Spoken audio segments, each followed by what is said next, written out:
Hello everyone, Groovy Wisdom here, or Empty Chair, Little Kitty channel. There are so many names I want to go by my channel.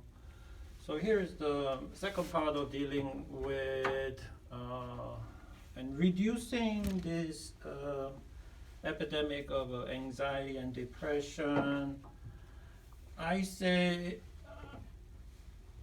at least by 20%. If once you gain some wisdom in this area, you will reduce this issue of anxiety at least by 20%.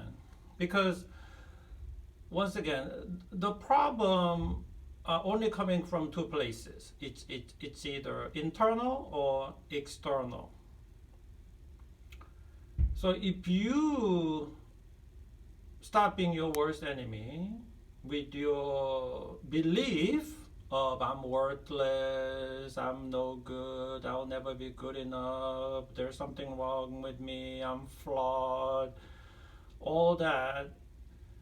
If you just stop being your worst enemy by saying these negative, distorted, toxic things and think these things and act like these things, actually you get rid of 50% of your problem. So actually I was wrong. You can reduce your problem of anxiety, depression, gloom and doom at minimum 20%. But typically up to 50% and even beyond. That's my belief. So let us continue. When you say, so how do we change our belief? Because I know, a lot of time we know we have this negative belief, but then how do we change it? But what's the obstacle? What makes it so difficult for us to change these things, right? So this is the questions you have to ask yourself regarding your belief. Suppose you believe I'm worthless, okay?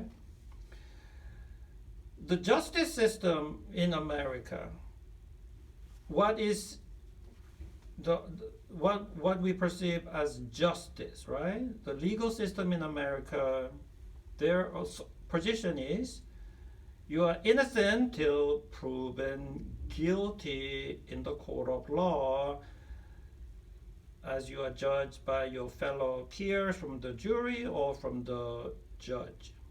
So if you believe, for example, negative thinking like I am worthless, I'm not lovable, nobody will care about me, so forth. Number one question, where is the proof? Can you actually take this belief you have, go to the court and convince fair-minded jury that you are speaking the truth beyond reasonable doubt? Because that's what the jury has to do.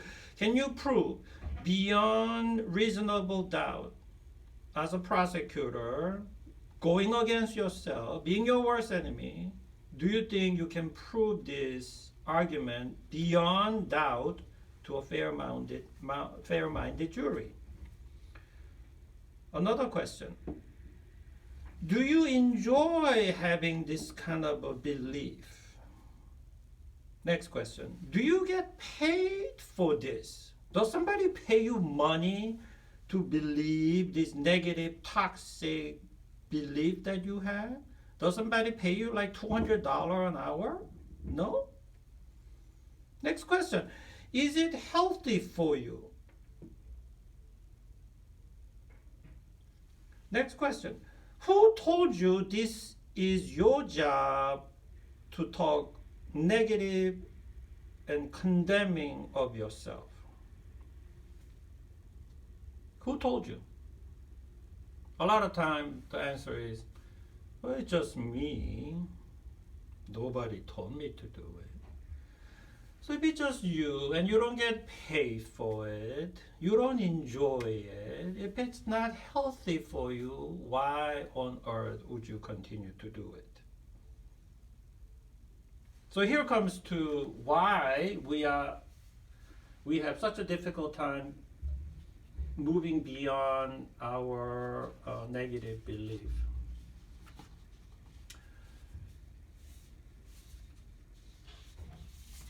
This is human nature. We are, number one, creatures of habit. Number two, familiarity brings comfort, even if it's negative. Number three, we have this thing called pride, being stubborn. So, being creatures of habit, right? This is human nature. All right? Habits are very hard to break.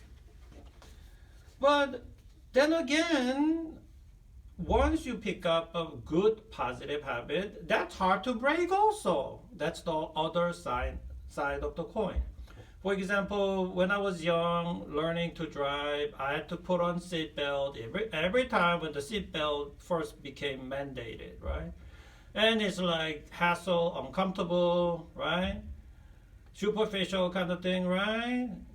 But then once you keep on putting on seatbelt, and one day if you don't put on seatbelt, you feel weird. Like there's something missing. It feels awkward. There's some kind of emptiness there, and then like you put on the seatbelt to feel right. So belief is just like seatbelt. Okay, if you keep on putting it on, yeah, it will become natural. You will get used to it. So the bad habit can be broken. Now you're not gonna break it overnight, because like what do they say? Practice makes perfect. Not wishful thinking or dreaming about it, right? But actual practice, right? What does Nike commercial say? Just do it, right? Just start doing it, right? In fact, don't get into like, oh, I gotta do this perfect and I gotta do this way. Don't do that. Just take one step toward the right direction. That's all you have to do each day. Just take one small step toward recovery, toward goodwill, toward positive thinking, toward health and peace and joy. Just one step. What do AA say? Like 1 year at a time, 10 year at a time, 100 year at a time? No, AA say 1 day at a time. In fact, it's even smaller than that. It's not just 1 day. To me, it's actually 1 minute at a time.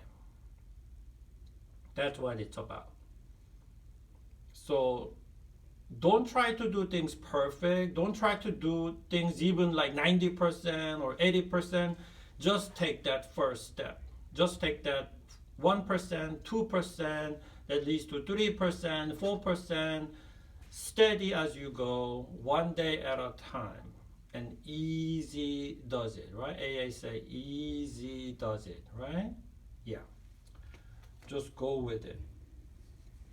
Being this thing about familiarity brings comfort, right? Yeah, this is human nature. All right?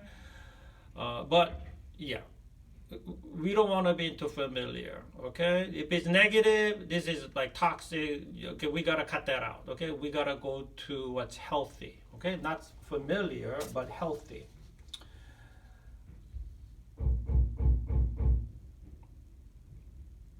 And this is what I'm talking about. This living with dread, right? Trying to do too much and like, what if, like, it fails? What if? Okay, if you do what if, this is what people with anxiety do all the time. Okay, you gotta stop that, because doing this what if, okay, if you doing some of it is okay, but if you do too much, it's bad for you. And this thing, pain of yesterday, right? Added to dread of tomorrow, carried today, makes even the mighty fall down to his knees, right? Or her knees, all right? Whoever the mighty is, right? Pain of yesterday. living in the past, right? Plus dread of tomorrow. Put together, carry today, makes even the mighty fall down to their knees. Okay? Right. This is human nature. So, but human nature, it can be overcome. Yeah. We can make progress. Another, so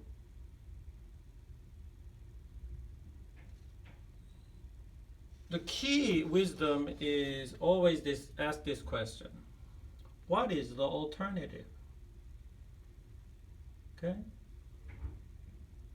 If you don't like the solutions I'm giving you, right? Well, then you don't have to agree with it or act on it, right? Then what else are you gonna do? Okay? What is the alternative? Right? So that's a very important question. What is the alternative? Okay, what choice do I have, right? Do I want to stay with this debilitating anxiety, or do I want to do something to improve, right? Next question, right? This is very, very, very key wisdom that we have to pick up. There is no perfect solution, okay? Only the best solution. And the best solution is as good as it gets, okay? Don't look for perfect solution, okay? There is only best solution. What is the best solution I have available to me? Okay? Because that is as good as it gets. Can you do better than your best? Right? Right? Can you do better than your best? No. You cannot do better. So actually, your best solution actually is the perfect solution. Right? So, yeah, take one step at a time, be steady. That's what we gotta do. That's how we break our bondage and our obstacles.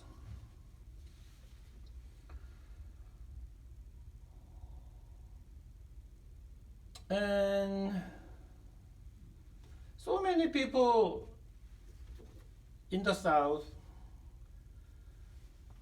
use like golden rule to be like nice to people and continue to feed their codependency issue, and not being able to say no to people. Like, why are you nicer to other people than yourself? Like, why do you actually sacrifice things that you need to do for the sake of other people? And they say they are following the golden rule. And I ask them, what is the golden rule? And they go, do unto others as you want them done to you. And actually, like, that is not the true golden rule. Okay, that is like distorted, inaccurate golden rule. And people have so much misinformation about things. Just like I told you on the last video, people did not think there was a germ, such a thing as germ. Best scientists did not believe it. People used to not believe Earth was flat. People used to believe certain race was inferior, right? Yeah, people have misinformation. There's a lot of misinformation going around. So the golden rule, if you say, oh, I'm trying to follow the golden rule, the true golden rule from the scripture, right, is love your neighbor as you love blank. Guess what? Guess what it says? As yourself. Okay? Love your neighbor as you love yourself. So the distorted golden rule, do unto others as you want them done to you. The focus is on others, right? But this slight misinterpretation, a slight paraphrasing, difference of a paraphrasing, it distorts the whole thing. Because the true golden rule, love your neighbor as you love yourself, okay? Love yourself is the key. That's the key, because if you don't love yourself, how can you love your neighbor, right? It's like what needs to be, where should the horse be? In front of the wagon, pulling the wagon, or behind the wagon, right? But once, where should the horse be? In front or behind, right? Of course, the horse needs to be in front of the wagon, pulling the wagon. And then when they are moving together, once the horse pulls the wagon, to the naked eye, it seems like they are moving together, right? And that's the way it's supposed to be, right? There's to be, so, but the beginning action, the primary, the focus needs to be on the horse pulling the wagon, right? So in terms of a golden rule, the focus needs to be on loving yourself. So fill in that blank with love yourself. Because if you don't love yourself, and then you say, I'm gonna love my neighbor, you're not doing this right, okay? You have put the horse behind the wagon, okay? And no wonder it's gonna be a struggle, right? Imagine a horse trying to push the wagon, right? That's going to be a struggle, right? No wonder your life is in struggle because you're not doing this correctly, okay? So the golden rule, yes, you need to do both, right? Because point of life is to have peace and joy, peace within yourself, love yourself first so that you can live with peace with other people. Yes, neighbor, yes. Loving your neighbor, it's important, yes, but it starts with loving yourself in order to have a correct balance, okay? Correct balance is the key, okay? So write this down, do not forget it. So in terms of activating event, right? So then what do I do about the activating event? So that's all I'm about. What's the problem? I want to actually specifically help you to get over that problem, and by showing you how to do it. Because so many people tell you what to do, right? But they don't show you how to do it. And how is the key, right? That's where I come in with my different perspective. So activating event, remember ABC, right? Activating event. If you had these negative, toxic, horrible, tragic things happen to you, abuse, neglect, pressure, being judged, being compared to, what should we do about that? Well, the answer is this is human nature. We need validation. We need to be appreciated. We need to be understood. So this is where, by recognizing the impact, the horrible tragedy of child abuse and the difficulty you went through as a child and as a teenager, this is where we provide you with validation that was tragic, you did not deserve it, that was wrong, that was just unacceptable, and it's a horrible tragedy. So you need to have that validation. My heart goes out to you if you experience childhood difficulties, because I myself have went through that. It really debilitated me. I live with anxiety, fear, worries, gloom and doom kind of thing all my life. So yeah, I'm in the boat with you. So we need validation. We need to be appreciated for the difficult life experience we went through. We need to be understood, right? Because our pain, right? Regarding our pain, we need to be validated. Oprah Winfrey says, it's not what's wrong with you, it's what happened to you. And that's the exact sentiment, that's the exact approach the modern mental health organizations take. In the past, when patients walked into the door, our attitude was, what's wrong with you? Oh, you are schizophrenia, you are bipolar, and you have to get on this medicine for the rest of your life. You have to get on disability because the life that you know is over. This is it. But now, our approach is, thank God, has changed to what happened to you. That is our approach. And then Oprah Winfrey just emphasized that when you see her on the YouTube channel. So we need validation so that once our pain has been recognized, we can take the next step forward to recovery and self-improvement and live our life with health and the resiliency. That's what we need to do. So I'm gonna stop here, and I'm gonna continue with the crucial wisdoms that will propel us, push us, encourage us, motivate us to take the right action with the next video. Okay, thank you.